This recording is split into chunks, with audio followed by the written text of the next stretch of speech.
Sous la présidence du chef de l'État, M. Patrice Talon, le Conseil des ministres s'est réuni ce mercredi 5 novembre 2025 et a pris les décisions dont voici la teneur.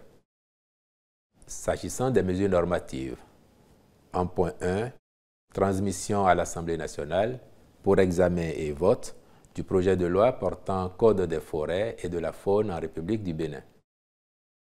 Les textes de loi qui réglementent le secteur forestier dans notre pays sont épars et traitent séparément des domaines spécifiques relatifs à la flore, la faune, au commerce international des espèces de faune et de flore, au pâturage et parcours naturels. À cet égard, la loi numéro 93-009 du 2 juillet 1993 portant régime des forêts en République du Bénin, qui est la référence, mérite une actualisation au regard des évolutions enregistrées au fil des années. Aussi s'est-il avéré pertinent de regrouper l'ensemble des textes de loi en un seul code qui couvre tous les champs de la gouvernance du secteur forestier pour une mise en cohérence globale. En point 2, institutionnalisation des pôles économiques régionaux d'industrie légère et d'agro-industrie. Dans la logique de sa politique de promotion industrielle, le gouvernement a, en application de la loi numéro 2022-38 du 3 janvier 2023, fixant le régime des zones économiques spéciales en République du Bénin, mis en place un cadre physique de développement des industries qui y ont accès.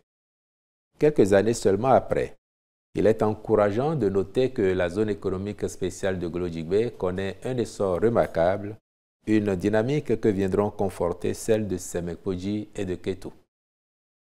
En vue de consolider les retombées de cette politique, il devient indispensable de mettre en place, par région, un modèle de cadre physique de développement des entreprises agréées au Code des investissements et intervenant dans les domaines dédiés à l'agro-industrie et à l'industrie légère, mais qui, en raison de leur taille et ou de leurs activités, ne peuvent accéder aux zones économiques spéciales.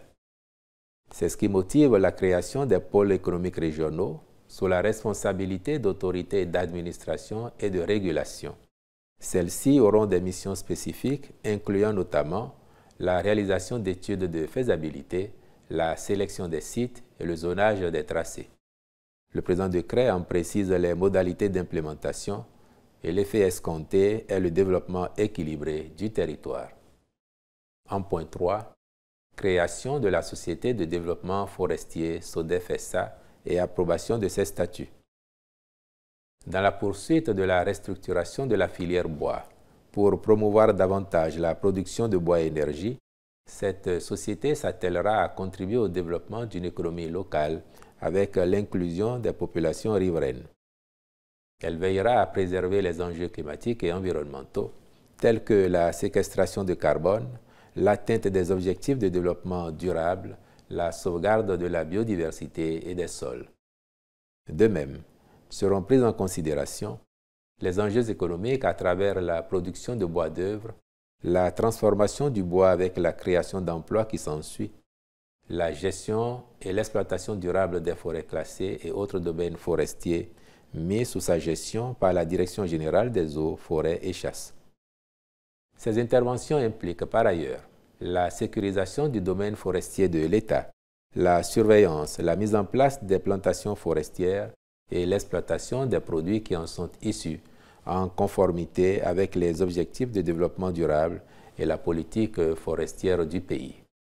À terme, il est attendu de meilleurs résultats dans le développement et la valorisation des produits forestiers répondant aux besoins d'aménagement durable des forêts sous sa tutelle. Pour ce faire, la SODEF-SA reprendra les attributions de la Société nationale du bois. Le ministre chargé du développement durable prendra, en lien avec les autres ministres concernés, les dispositions nécessaires à son opérationnalisation. Comme autres mesures normatives, ont été adoptés les décrets portant transmission à l'Assemblée nationale pour examen et vote du projet de loi relatif à la répression du faux monnayage et des autres atteintes aux signes monétaires en République du Bénin. Attribution, organisation et fonctionnement de l'Agence judiciaire de l'État. Approbation des statuts modifiés de la Société béninoise d'énergie électrique SB2E SA. Au chapitre des communications, en point 1, réalisation d'études dans le cadre de la construction ou de la réhabilitation de 80 retenues d'eau dans différentes localités du Bénin. Ces études participent de la mise en valeur du potentiel hydro-agricole dont recèle le pays en vue de développer la pratique de l'irrigation par la maîtrise totale de l'eau. L'objectif est de renforcer les capacités de résilience de notre agriculture et d'accroître sa compétitivité. À cet effet, il est prévu la construction de 60 retenues d'eau à vocation agro-pastorale et la réhabilitation de 20 autres réparties dans plusieurs départements et communes.